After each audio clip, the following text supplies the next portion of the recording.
Certains le répètent à l'envi, la France a peur. La colère du peuple gronde. Faut-il avoir peur? Le peuple est-il dangereux? De quelle mutation ces soulèvements sont-ils le signe?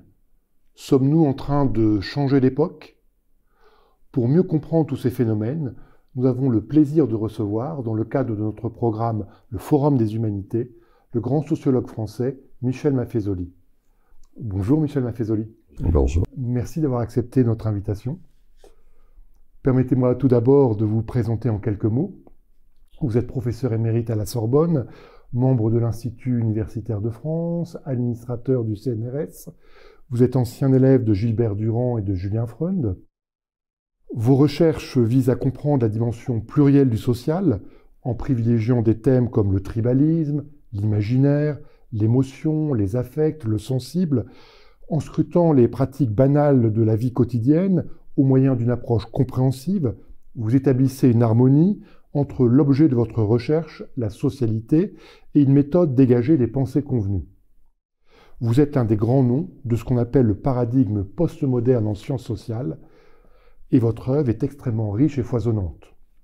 Citons quelques titres: Le temps des tribus en 1988, Écosophie, une écologie pour notre temps, Être postmoderne, La force de l'imaginaire contre les bien-pensants, ou encore, plus récemment, L'ère des soulèvements.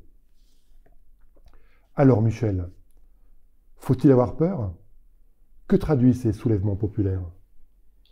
Il faut avoir le courage d'abord de reconnaître qu'il y a une mutation qui est en cours actuellement. Et Joseph de Maistre, qui est pour moi un de mes inspirateurs, disait que le mot courage, c'est le cœur et la rage. Donc d'une certaine manière, il y a à la fois l'expression du cœur, c'est ça les émotions, oui. Et de la rage, il y en a assez. Voilà, en gros, pour dire bref. Ça traduit tout simplement pour moi une mutation. J'aime bien, excusez si c'est un peu pédant, mais une transmutation épocale. Hein, c'est-à-dire qu'on est en train de vivre, même si en France on a du mal à le reconnaître, on est en train de vivre une vraie mutation de ce qui était, dans le fond, la modernité, c'est-à-dire ce qui commence avec le XVIIe siècle, le cartésianisme, ce qui s'achève à mon avis vers la moitié du XXe siècle, les soulèvements juvéniles, 64 Berkeley, 68 en Europe, où on voit bien comment là c'est une époque qui s'achève. Hein, oui. Voilà. Je rappelle les étymologies, je les aime bien. Époque, ça veut dire parenthèse.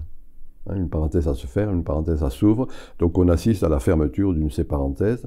Et comme toujours, quand une époque s'achève, il y a toujours des périodes crépusculaires. Hein, c'est-à-dire, on pressent ce que l'on est en train de quitter, on balbutie ce qui est en train de naître. Et donc, dans le fond, les soulèvements actuels, puisque j'ai consacré mon dernier essai à ces soulèvements, eh bien, c'est l'expression, comment dire, d'un fourmillement intérieur, hein, d'un grouillement. Oui. Hein, l'image que je donne dans mon livre, c'est, j'aime beaucoup marcher en montagne, mais les lacs de haute montagne, c'est l'eau est étale, ça bouge pas. Parce qu'il n'y a pas de grand ruissellement, il n'y a pas un cours d'eau qui traverse. Il y a des ruissellements. Et en dessous, ça grouille. Et de temps en temps, vous voyez ressurgir ces grandes bulles avec des métastases. Et pour moi, les soulèvements, c'est un peu cela. Hein, c'est-à-dire, apparemment, tout est clair, tout est tranquille. Et puis, en dessous, il y a une espèce d'insatisfaction, de rage. Oui. Hein, par rapport, en gros, aux valeurs établies. Et de temps en temps, ça se manifeste. Alors, ça a été les Gilets jaunes. Hein, oui. Puisque je consacre 2 chapitres aux Gilets jaunes, mais ça peut être les manifestations qui ont lieu un peu partout en France actuellement. Quelque chose dont la presse ne parle pas, ces grands rassemblements juvéniles, hein, musicaux de divers ordres, oui. Qui traduisent exactement le désir d'être ensemble, hein, de communier, de se toucher, etc. Oui. Des trucs simples, vous voyez. Et on pourrait multiplier des quantités de petits, ce que j'appelle moi des indices, hein, index, ceux qui pointent, oui. En ce sens, qui traduisent le fait qu'il y a une grande insatisfaction entre le peuple et les élites. J'entends bien, oui. Et souvent également, vous dites qu'il y a une tension entre l'officiel et l'officieux. Est-ce que vous pourriez nous expliquer un petit peu c'est un peu ce que je viens de dire, c'est-à-dire oui. Que comment dire, dans ces périodes intermédiaires, il y a un désaccord fondamental entre ce qui est les institutions, c'est ça l'officiel, oui. Ce qui est institué, politiques, journalistes, experts de divers ordres, hein, ce que j'appelle ceux qui ont le pouvoir de dire et de faire, et l'officieux, en particulier ces jeunes générations. Oui. On n'est pas assez attentif. Pour moi, c'est là pendant 30 ans, j'ai dirigé des recherches dans mon centre à la Sorbonne sur les mutations de ces jeunes générations. Et il y a une vraie vitalité chez ces jeunes. Et ça, c'est la société officieuse. Hein, c'est-à-dire qu'ils ne se reconnaissent plus dans la société officielle, même s'ils sont obligés de la subir. Hein, en termes éducatifs, en termes politiques, en termes journalistiques, peu importe. Mais eux représentent des valeurs alternatives et ce seront la société de demain. Voilà en quel sens, moi, je dis, il y a l'officiel et l'officieux. La plupart du temps, c'était l'idée, on a une idée dans sa vie. Moi, mon idée, c'est le rapport entre le pouvoir institué et la puissance instituante. Hein, pouvoir institué, puissance qui vient du bas. Expliquez-nous un peu. Oui. Eh ben, tout simplement, voilà, il y a des institutions, il y a des élites. Hein. Pareto, un sociologue, économiste, l'a bien montré. Chaque société a des élites qui représentent le pouvoir. Quand ce pouvoir est enraciné dans la puissance populaire, ça marche. Il y a accord. Oui. Et c'est ce qui a duré hein, pendant 2-3 siècles, ce qui vient de s'écouler, comme à d'autres époques avant. Hein, voilà. Et puis il y a des moments où il y a un déphasage, c'est-à-dire que ces élites restent sur les grandes valeurs modernes, individualisme, rationalisme, progressisme. Et ils continuent à seriner ces grandes valeurs-là. Alors que la société officieuse, en particulier ces jeunes générations, ne se reconnaissent plus dans cet individualisme. Eux, c'est le nous. C'est la tribu, puisque vous avez cité mon livre, Le temps des tribus, c'était ça qui était important, la communauté. Être ensemble pour être ensemble. Hein. Je dis sans finalité ni emploi. Être ensemble, tout simplement. C'est plus le rationalisme qui a prévalu, mais c'est l'important de l'émotionnel. En sociologie, d'une manière plus sophistiquée, on appelle ça la syntonie. C'est-à-dire des vibrations communes, oui. Musicales, religieuses, sportives, peu importe. Et en même temps, c'est plus le progressisme, c'est-à-dire c'est plus demain, c'est maintenant. J'appelle ça, moi, le présentéisme. Alors voilà, donc il y a un décalage entre ceux qui ont le pouvoir de dire, les élites qui restent sur les 3 piliers que j'ai indiqués, et puis la puissance populaire, en particulier juvénile, qui, elle, ne se reconnaît plus dans ces valeurs-là, et par soulèvements divers, exprime cette non-reconnaissance. Voilà, c'est régulier qu'il y ait un déphasage, jusqu'à ce qu'une nouvelle élite arrive, ce qui se fera certainement. Donc, si je comprends bien, il y a une grande vitalité, une grande puissance vitale dans ces forces souterraines dont vous pointez la résurgence. Ah oui, moi je suis persuadé, et ça c'est un de mes leitmotifs dans mes divers livres, que à l'encontre de discours officiels, hein, tout fout le camp, si je le dis trivialement, ils n'ont pas de valeur, hein, ces jeunes générations n'ont pas de valeur. Non, au contraire, quoi qu'il y ait une difficulté d'être et de vivre, en termes de travail, de logement et tutti quanti, on sent qu'il y a une vraie, je le dirais très empiriquement, moi dans toute ma carrière, j'étais au contact avec ces étudiants dont je voyais cette vitalité, ce vitalisme. Hein.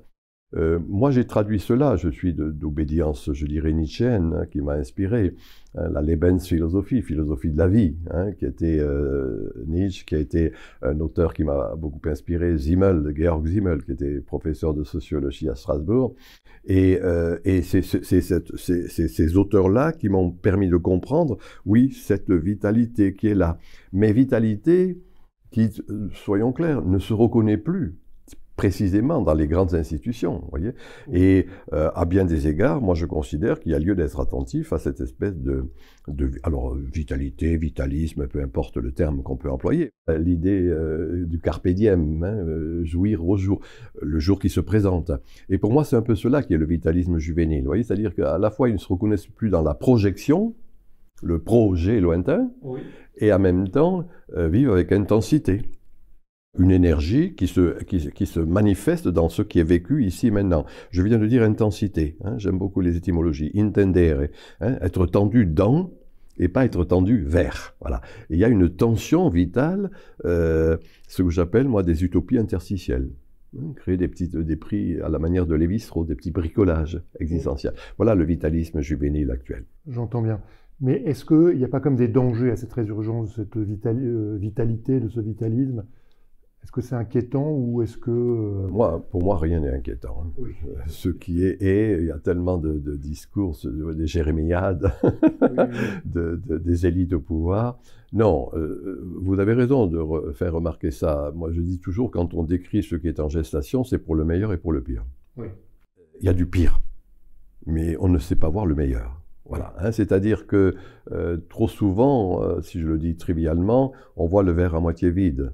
il faut aussi le voir à moitié plein. Hein, c'est-à-dire que, soyons très clairs, très précis, très simples, la manifestation que l'on voit sur les réseaux sociaux de tout ce qui sont ces mots-là, entraide, solidarité, générosité, partage, oui, etc., etc., etc. Et ces mots-là traduisent Internet aidant des réalités concrètes. Voilà ce qui est intéressant, ce qui est le meilleur, si je puis dire. Alors bien sûr, il y a aussi dans ces tribalismes, il y a aussi le pire, les fanatismes religieux. Oui. Peuvent en être des expressions, soyons clairs, islamistes pour ne pas le nommer. Voyez, donc on a ces deux aspects-là. Moi, je pense que ça se conjugue, ça se modère, ça se module. Hein, voyez. Et mon hypothèse, mais je dis bien, hein, c'est une hypothèse, hein, et pas une thèse, une hypothèse. Mon hypothèse, c'est de dire que c'est plutôt la dimension généreuse qui va triompher. Mais voilà, plutôt. Hein. Mais soyons clairs, pour l'immédiat, oui, dans ces moments de grouillement, vous comprenez ce que je dis, grouillement entre deux époques, hein, dans ces grouillements, eh ben oui, on a le meilleur et le pire, voilà. Alors, c'était Walter Benjamin qui avait une très belle formule, ce philosophe qui m'a beaucoup inspiré, philosophe allemand, Walter Benjamin disait « Chaque époque rêve la suivante. Il faut accompagner ce rêve pour que ça ne devienne pas un cauchemar. » C'est mon hypothèse, vous voyez, c'est-à-dire qu'il y a des rêves, c'est ces jeunes générations, il faut les accompagner pour éviter que ça dégénère en cauchemar, vous voyez, c'est-à-dire en leur contraire, en quelque sorte. Mais ces rêves sont indéniables et ces rêves sont intéressants. Oui, et c'est vrai que c'est important, cette notion d'accompagnement de cette génération. Il y a un terme que vous employez souvent dans vos ouvrages, c'est le kairos, pour désigner un peu un certain rapport au temps. Est-ce que vous pourriez un petit peu nous expliquer ce dont il s'agit? Oui, moi je dis souvent qu'on comprend bien une civilisation quand on a saisi la temporalité qui est la sienne, hein, et sans jugement.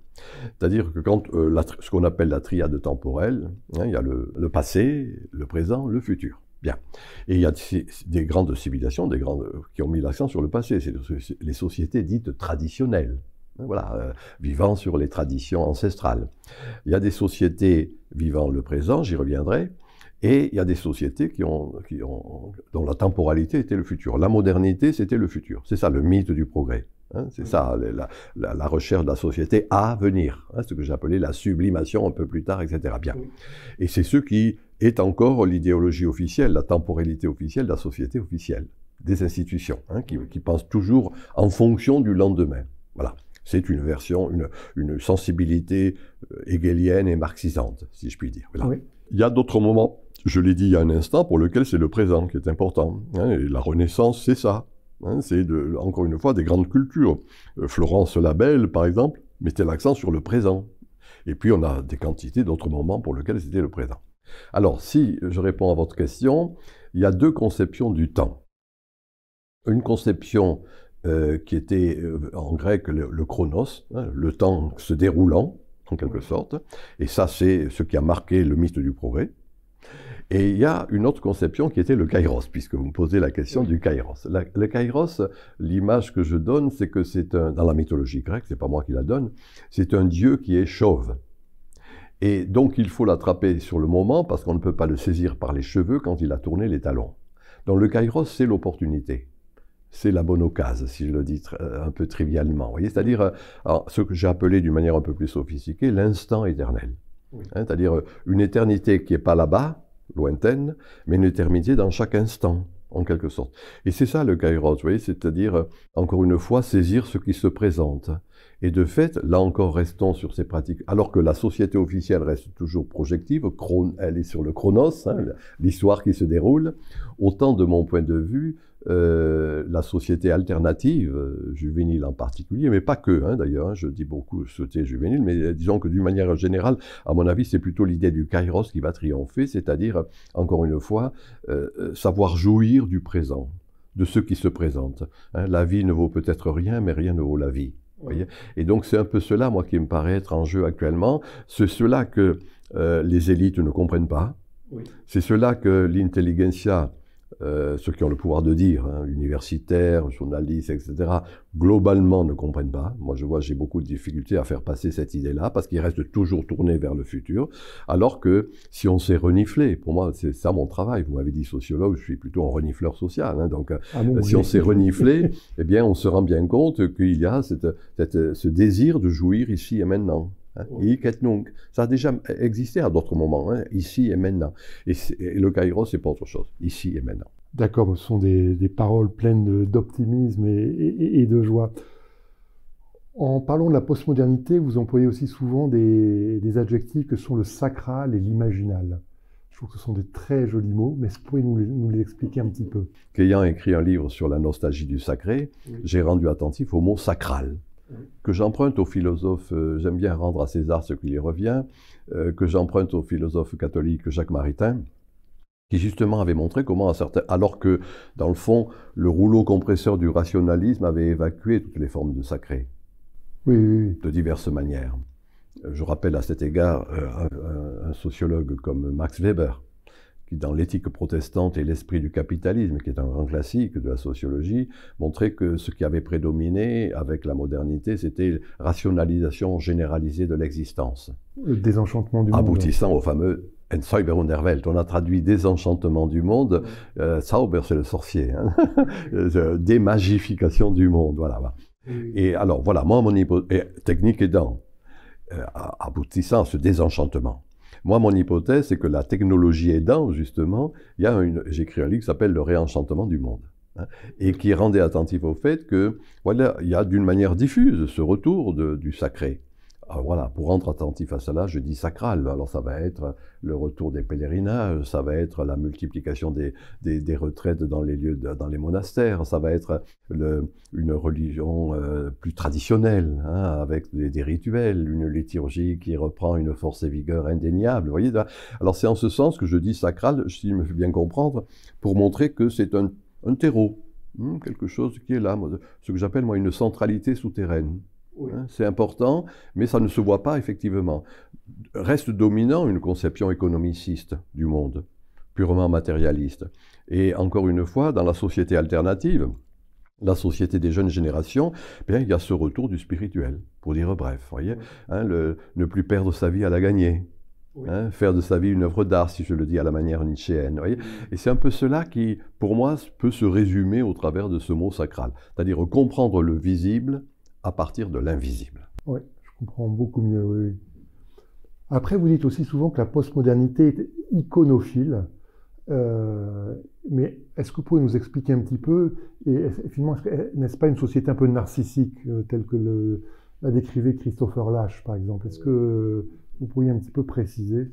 Alors, non, je dirais que je ne suis pas d'accord avec ce narcissisme tout à l'heure, mais d'abord, il y a deux choses. Hein. Oui, voilà, restons sur le premier, oui. L'iconophilie. Oui, oui, dans la tradition moderne, et nommément en France d'ailleurs, hein, puisque on trouve sous la plume, on hésite de savoir si c'est Descartes ou Malebranche, je pense que c'est plutôt Malebranche, il y a, à partir du XVIIe, une négation de l'imagination, de l'image. Oui. La formule de Malebranche, c'est l'imagination, c'est la folle du logis. Hein, c'est-à-dire le logis de cerveau, qui ne permet pas le bon fonctionnement du cerveau. Et c'est intéressant de voir, je le rappelle chaque fois que j'ai l'occasion de le souligner cela, c'est que quand Sartre fait son premier livre en 1936, hein, l'imagination, il reprend cette idée. Hein, l'imagination, c'est la folle du logis. Vous voyez, c'est sur la longue durée que dans la tradition cartésienne et puis française, j'allais dire un peu franchouillarde, oui. Il y a cette espèce de peur de l'image. Et donc il y a une conception iconoclaste. Oui. Il faut casser l'image. Moi, pour les gens de mon âge, je vous assure qu'on nous apprenait à nous méfier, par exemple, de la réclame, par exemple, de la publicité. Maintenant, on dit, hein, voilà, parce que c'était des images et que donc ça ne permettait pas le bon fonctionnement du cerveau. Il y a une vieille tradition iconoclaste. Voilà. J'ai montré, et en particulier dans un livre que vous avez cité, La force de l'imaginaire, que pour moi, il y a une rébellion des images et une rébellion de l'imaginaire. Voilà. Et c'est ça qui me paraît important, c'est-à-dire que de diverses manières, technologie aidant, là encore, hein, oui. Il y a cette rébellion. Hein, le jeu, les jeux vidéo, sous ces diverses modulations, traduisent bien ce que j'appelle la rébellion de l'imaginaire. Vous voyez, ça a eu été stigmatisé, oui. Hein, c'est ça l'iconoclasme, on casse l'image, et là, au contraire, il y a prévalence de ce que j'appelle l'iconophilie, c'est-à-dire aimer l'image.